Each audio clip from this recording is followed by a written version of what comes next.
সালাম দীর্ঘ 18 বছর তিনার স্ত্রী বিবি রহিমা মানুষের বাড়িতে কাজ করিয়া করিয়া নিজের স্বামীর চিকিৎসা করেছেন।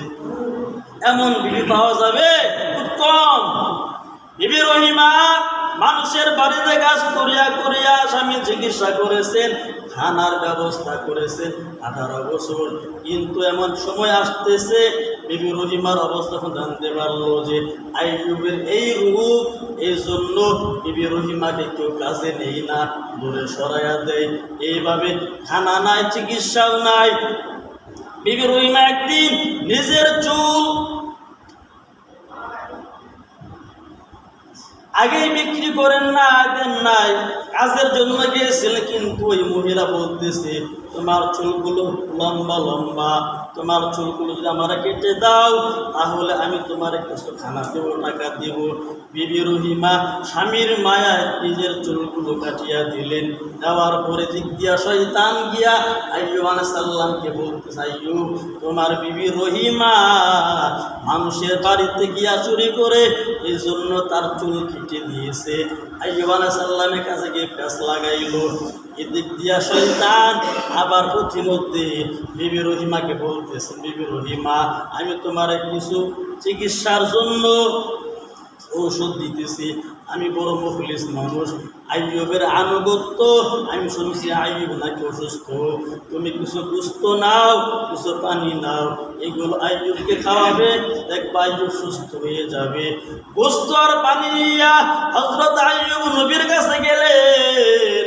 আইয়ুব নবী যখন দেখলেন যে বিবি রহিমার কিছু চুল নাই, কে যেন কেটে দিয়েছে, এদিক দিয়া শয়তান তো নাক সুরত আসিয়া পিন লাগাইছে, মিথ্যা তহমত দিছে। আইয়ুব নবী রাগ করিয়া বলতেছেন আমি যদি সুস্থ হই আমি তোমাকে 100 ব্যথাঘাত করব। রাগের মাথায় কসম করে ফেললেন।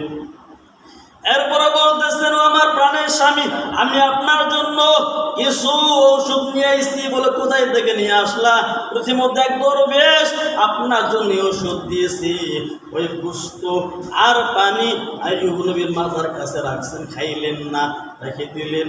কিন্তু রাত্রে যখন ঘুমাইতে গেছেন আল্লাহ তাআলার সাথে মোলাকাত হয়ে রাত্রে রবিবার, সেদিন মোলাকাত হয় নাই, পরের দিনও মোলাকাত হয় নাই, তৃতীয় দিনও মোলাকাত হয় নাই।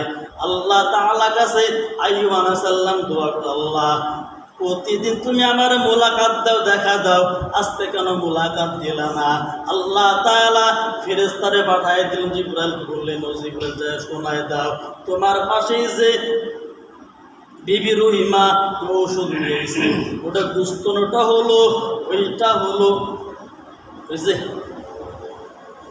হারাম কি যেন গুস্ত, শুয়োরের গুস্ত। আর যে পানি রাখছে ওই পানি হলো মদ। এই হারাম জিনিস আইয়ুব আলাইহিস সালামের পাশে থাকার কারণে আল্লাহ তাআলা মোলাকাত পাই নাই। কিন্তু ওটা সরাইয়া দাও আবার মোলাকাত হবে। আইয়ুব ওটা সরাই ফেললেন, আল্লাহ তাআলার সাথে আবারও মোলাকাত হয়ে দেখা হয়। কিন্তু আল্লাহ তাআলা দোয়া করছে আল্লাহ আমার জিহ্বায় তুমি রোগ দিবা না, চোখে রোগ দিবা না, দিলটা ঠিক থাকবা। আল্লাহ তাআলা দোয়া কবুল করেছেন। আইয়ুব নবীর সমস্ত শরীরে পোকা ধরে গেছিল। পোকা জানেননি? সমস্ত শরীরে পোকা ধরে গেছিল। পোকা ধরার কারণে এত কষ্ট হইতো। একদিন 2টা পোকা শরীর থেকে পুড়িয়া গেল। পুড়িয়া যাবার পর ওই 2টা পোকাকে আবার আইয়ুব আলাইহিস সালাম উঠাইয়া নিজের শরীরে ঢুকে রাখলেন। খাইতে খাইতে এত ভিতরে গোস্ত খাইতেছেন। বলে আইয়ুব নবীর শরীরের ভিতরে গোস্ত না, শুধু হাড্ডি দেখা যায়, নিজের চেহারাটা দেখার মতো অবস্থা নাই, শরীরের অবস্থা নাই। এত কষ্ট হয়েছে না আইয়ুব নবীর। কিন্তু ওই 2টা পোকা যত কষ্ট দিয়েছে সেদিন আইয়ুব নবী আল্লাহ তাআলার কাছে দোয়া করেছিলেন আইয়ুবা ইজনাদা রাব্বাহু আন্নী মাসানিয়াদ দুররু ওয়া আনতা আরহামুর রাহিমিন। আইয়ুব নবী দোয়া করতেছেন আল্লাহ আমাকে কষ্ট স্পর্শ করেছে। আইয়ুবা ইজনাদা রাব্বাহু আন্নী মাসানিয়াদ দুররু, দুররু মানে কষ্ট, আমারে কষ্ট স্পর্শ করেছে। ওয়া আনতা আরহামুর রাহিমিন, আয় আল্লাহ তুমি আমার উপর রহম করো।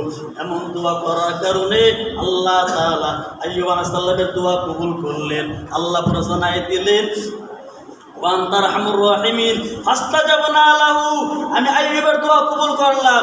ফাকাশাফনা মা মিন দুররিউ ওয়া আতাইনা লাহু, এবং আইয়ুবের কষ্টগুলো দূর করে দিলাম। ওয়া আতাইনা লাহু ওয়া মিসলাহু মাউন রাহমাতাম মিন ইনদিনা ওয়া যিকরা লিল আবিদিন, আমি আইয়ুবকে সুস্থ এমন ভাবে করলাম। বলে ইব্রাহিম সাল্লাম পয়গম্বর আইয়ুব আলাইহিস সালামের কাছে গেলেন, বললেন আল্লাহ আপনার দোয়া কবুল করেছে, আপনাকে সুস্থ করবেন। বলে কেমনে? হযরত জিবরাইল সাল্লাম বললেন আপনার পা দুটা মাটিতে নাড়া দেন, জাকিয়ে দেন, বাড়ি দেন। বলে তাই নাকি? বলে হ্যাঁ। হযরত আইয়ুব আলাইহিস সালাম নিজের পা দুটো মাটিতে শক্ত করে একটু জাকিয়ে দিলেন, লাথি মারলেন, সঙ্গে সঙ্গে সেখানে পানির ফোয়ারা হয়ে গেল। সুবহানাল্লাহ। আমি সংগমেশের সময় যেহেতু শেষ, সঙ্গে সঙ্গে পানির ফোয়ারা হয়ে গেল। পানির ফোয়ারা হয়ে যাওয়ার পর হযরত জিবরাইল সাল্লাল্লাহু আলাইহি হযরত আইয়ুব আলাইহিস সালাম আপনি এই পানিতে গোসল করবে, পানি পান করবেন। হযরত আইয়ুব আলাইহিস সালাম ওই পানিতে গোসল করলেন। গোসল করার সঙ্গে সঙ্গে আইয়ুব আলাইহিস সালামের সমস্ত রূপ মুহূর্তের ভিতরে আল্লাহ ভালো করে দিয়েছে। শুধু ভালোই করেন নাই, এত সুন্দর চেহারা বানাইছেন, সুনামদার অধিকারী বানাইছেন, শক্তিশালী বানাইছেন, আবার পানিও পান করলেন। এদিক দিয়া বিবি রহিমা আসলো আইয়ুব আলাইহিস সালামের কাছে। আয়েশা থেকে স্বামী নাই, স্বামী গেল কোথায়? এক জায়গায় দাঁড়ায় আছে।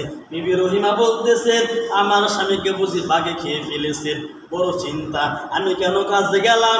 আমার স্বামীর কাছে থাকলে বাঘেতে খাইতে পারতো না, সমস্যা হইতো না। খোঁজাখুঁজি করতেছে বিবি রহিমা, খুঁজিয়া এক জায়গায় দেখতে সুন্দর এক যুবক দেখা যায়, পাশে আরেকজন কে যেন যায়